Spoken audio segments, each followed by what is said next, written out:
11 o'clock on the dot, taking you up to 2 p.m. And we are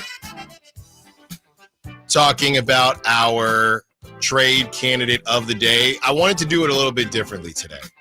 I said, Kyle, I don't know that I need a sanity check on a Wednesday. Normally we save those for Fridays. Yeah, but I'm not. Today's my Friday, Alan. That's right.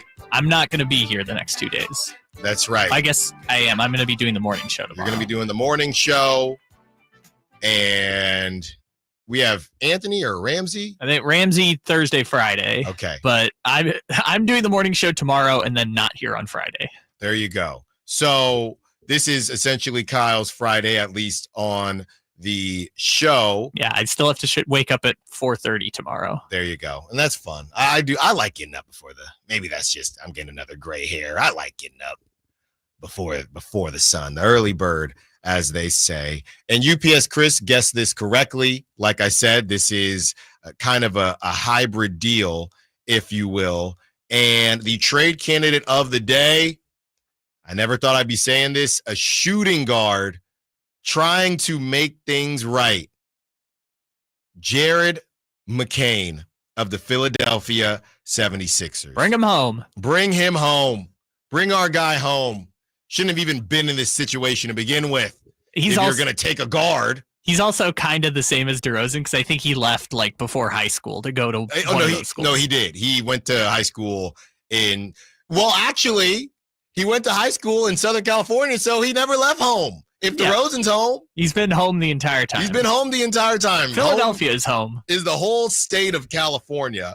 Jared McCain was taken with the 16th pick in the 2024 draft. Born in Sacramento, California. Went to Duke. He was a rookie this season. Unfortunately, tore his ACL. But in 23 games, he set the world on fire. He was essentially the front runner for Rookie of the Year, and then he had that injury. In 23 games, he averaged 15.3 points per game, 2.4 rebounds, 2.6 assists. Yeah, he's definitely more of a shooting guard, not even as much of a playmaker yet, I'd say, as a Malik Monk. 46% from the field, 38% from three, 87% from the free throw line. Yeah, it's a very small sample size, but this is essentially not even a secondary draft, right? We're not even there yet, which it'll be hard to pry him away from the Sixers. But I also don't know what the Sixers are doing, and that will lead us into how the Kings could acquire him. The good thing about these young players is there's a lot of team control, right? So he's 21 years old, or he's 20 now. He'll be 21 during the 25-26 season, or he just turned 21 in February.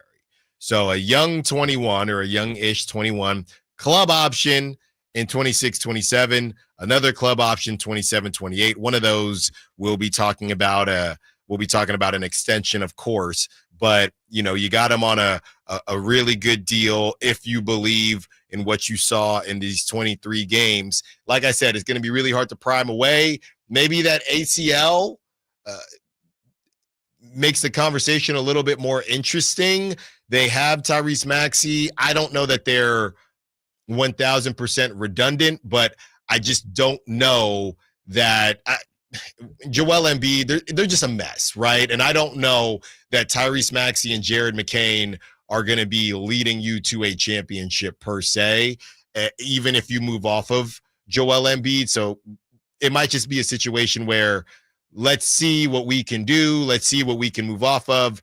And like I said, we're about to lead into why in the world the Sixers would do this. Yeah, and we're going to talk about it in a sec, but Jared McCain is not a perfect prospect, but the reason he's so valuable is that you get 7 years of team control on that player. And I'm very high on him because it's hard to find we talk about 5-tool players in the NBA. He doesn't have 5 tools, but the hardest tool to find is a guy who can get you 25 points every single night. And Jared McCain looks to be that, given the fact that he was basically putting up 20 a night for a bad Sixers team. Right. But when you're 19 years old and putting up nearly 20 points a game in the NBA, you think that they might have something special there. Yeah. And again, I know it's not that hard to find scores. I get all that.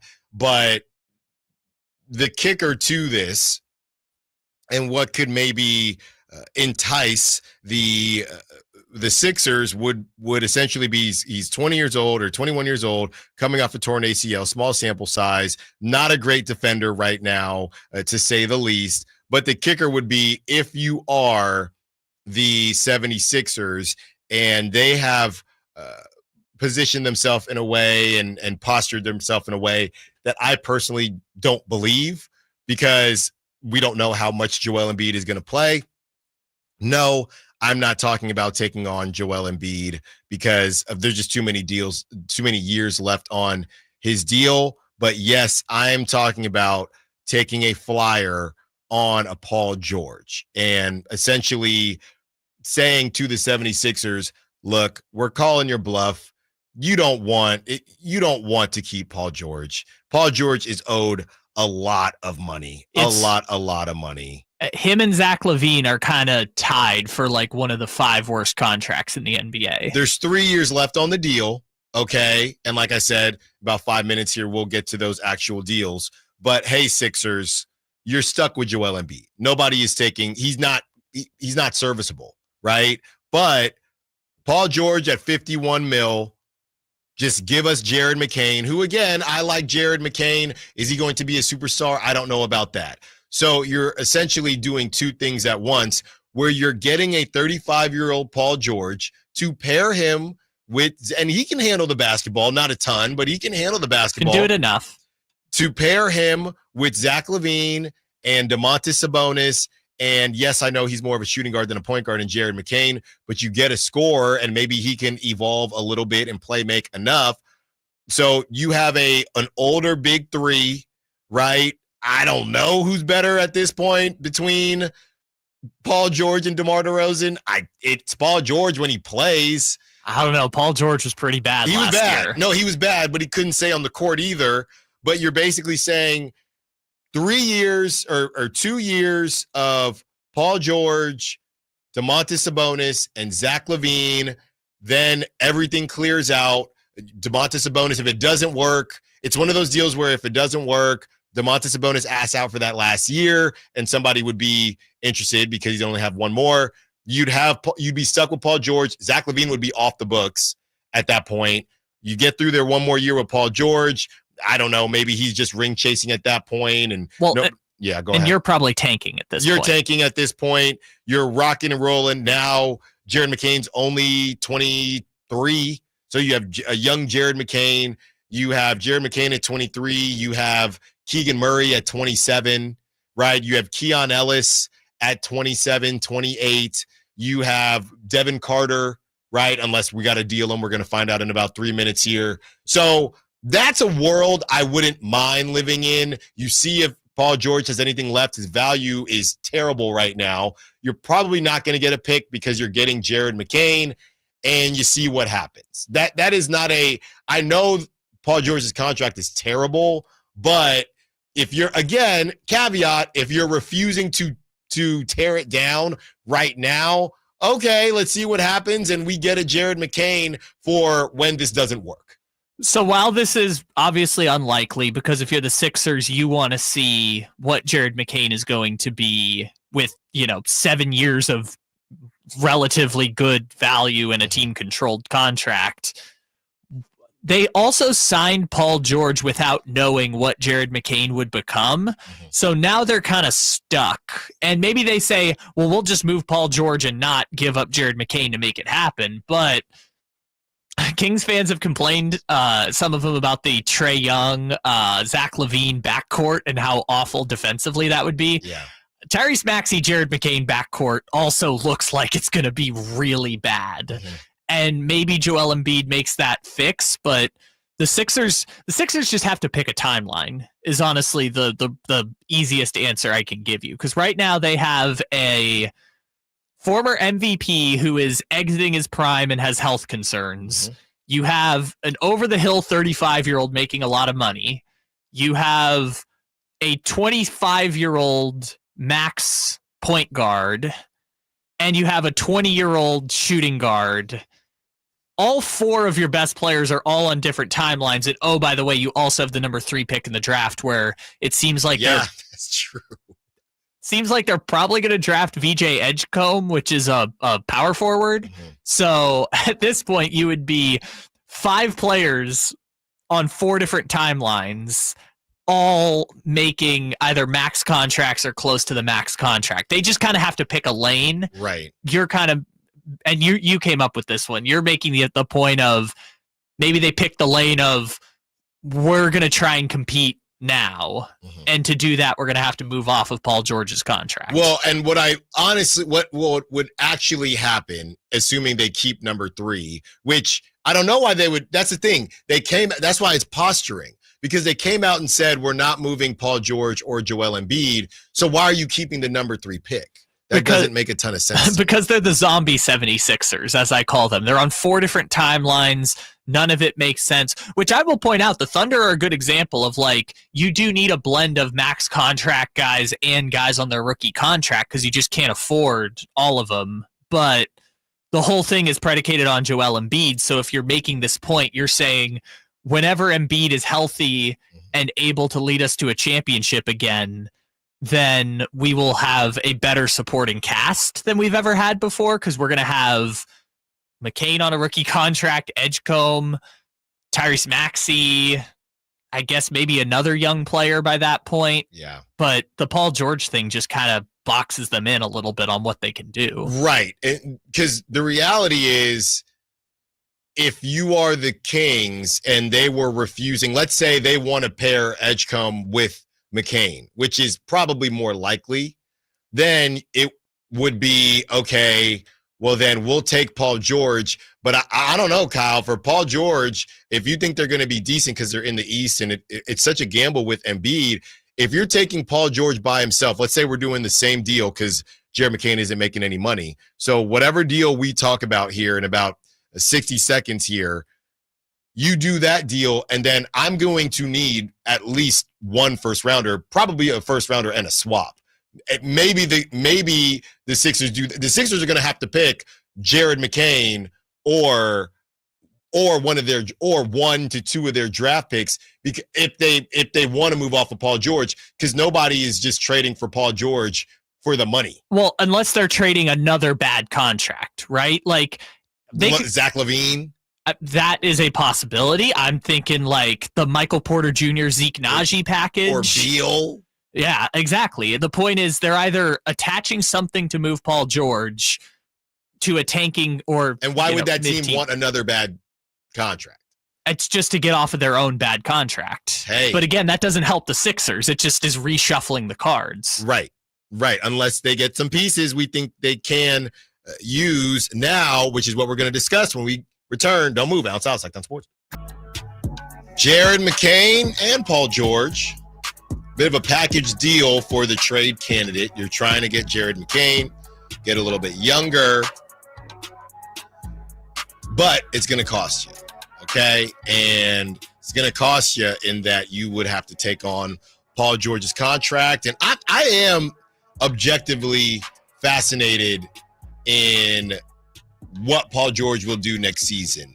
Did we just see the guy fall off a cliff, or was it just a bad season? Because he's 35 now. You look around at these dudes that are elder statesmen. Steph Curry is an anomaly. LeBron James is an anomaly. I don't think enough people call DeMar DeRozan an anomaly, but I kind of feel like he is, or he's close to it.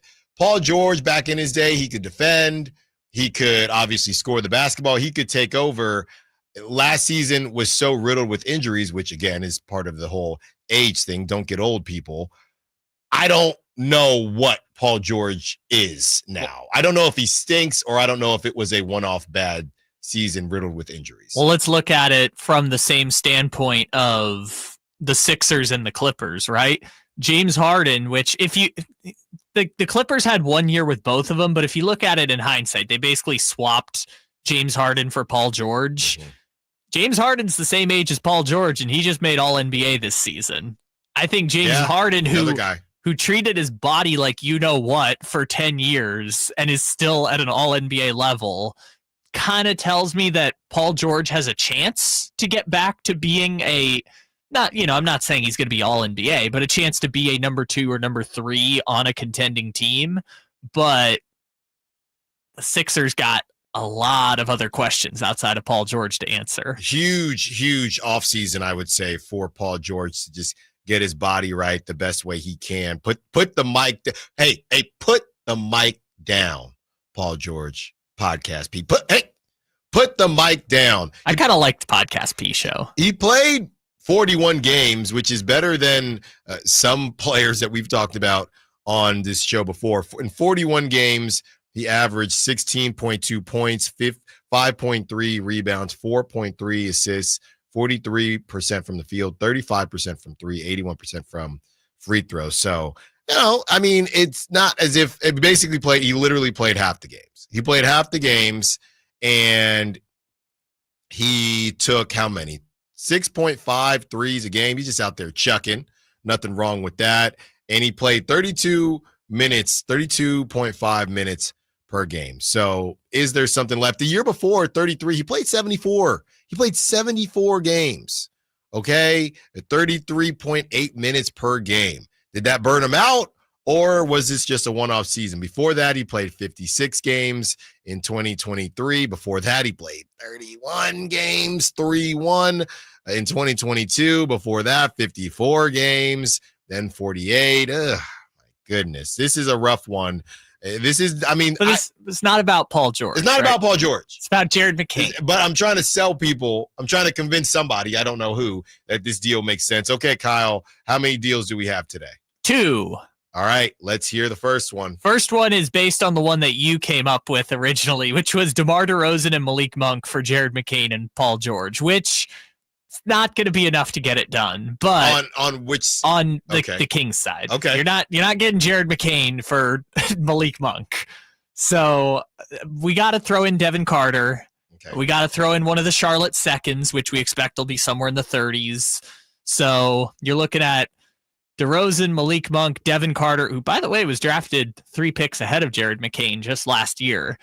Devin Carter and the Charlotte second. So that would leave the Kings with Zach LaVine, Jared McCain, a truly terrible defensive backcourt. All right. Zach LaVine, Jared McCain, Keon Ellis, Keegan Murray, Domantas Sabonis, DeMar DeRozan. They would probably have to they're sending DeRozan out here. So then you would have Podcast P, that's right. So I guess it would be Keon coming off the bench or McCain? I guess McCain coming off the bench. I think I like McCain coming off the bench. Yeah, it would be McCain coming off the bench with, I guess they still need a point guard then.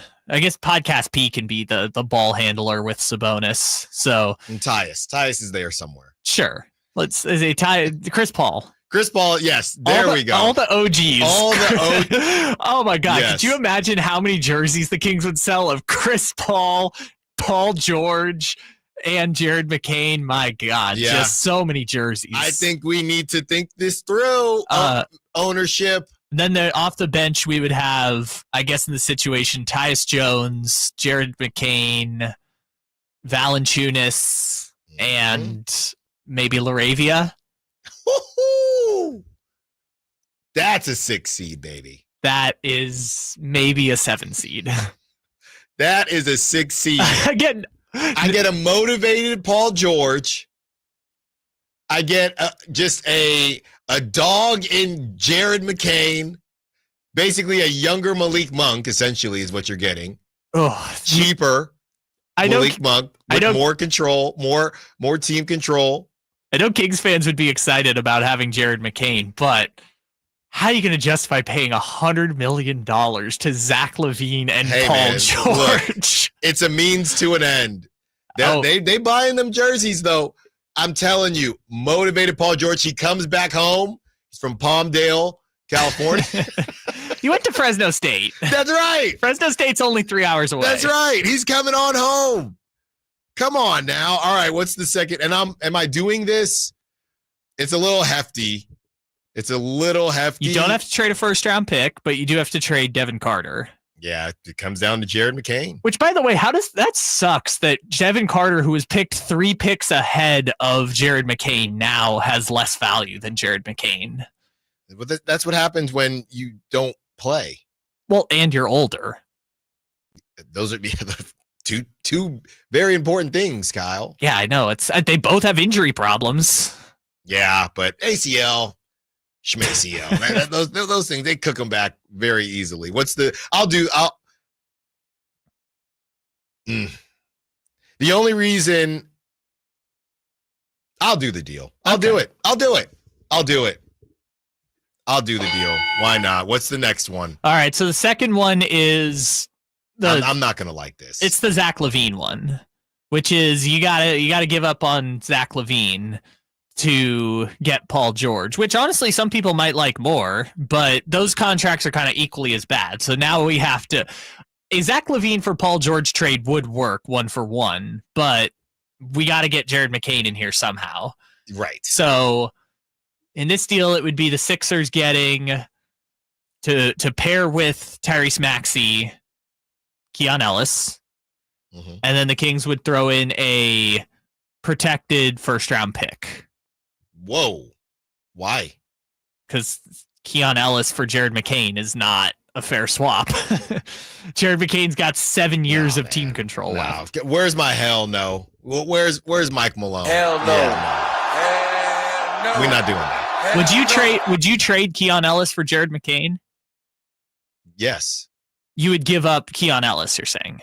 For Jared McCain, yeah. Yeah. So then what else would you add to make the Sixers want to do I'm saying it? Zach LaVine is better than Paul George, I believe. Okay, I guess you could make that point, but I guess not. Zach LaVine 5 years younger. Sure, and less expensive. Right. But I don't think you're convincing Philadelphia to give up Jared McCain to bridge the gap between bad contract LaVine and bad contract Paul George. Change it to the Herter first round thing that we just did, not top 10. So the top 14. Yes, that's right. If they make the playoffs with let me do the math here. If they make I forgot the other part. This deal has to include them trading DeRozan for a point guard. So like call it DeJounte Murray or whatever. Right. It would have to be that because then you would have DeJounte Murray, Jared McCain, Paul George, Keegan Murray, Domantas Sabonis, Malik Monk, and LaRavia off the bench, and Valanciunas. Man. Oh, and keep Devin Carter. Actually, let me phrase it this way: would you rather keep the first? Would you rather do Jared McCain for Keon Ellis and Devin Carter, or would you rather do the future first round pick situation? One more time. So you know how we said it was LaVine, Keon, and the lottery protected first or the top 10 protected first. Would you rather it just be Devin Carter instead of doing the future first? Yes. Okay. Yes. Interesting. I think. So you're saying Devin Carter now is not worth a lottery pick? No. Hold on now. No. Don't put words in my mouth. I'm saying picks are important. Sure. Picks are important. That's all I'm saying. So if I made it Devin Carter, you get to keep the future first. And again, you have to trade DeRozan for a point guard if this is going to work. But to be honest, I don't like losing Keon and Devin. I don't like that either, though. So I don't even want to do the second. Okay, so you just don't want it. No. You want to give up Malik Monk and Devin Carter and give us Jared McCain. Yeah, and now. Yeah. Literally right now. Yes, of course. I think we're on the same page there. Speaking of the draft, we hear from an NBA draft analyst that says to the Drive guys that he's hearing the Kings are aggressively trying to move up. Let's talk about it. Allen Stiles, Sactown Sports. Sacramento weather is brought to you by Fidium Fiber.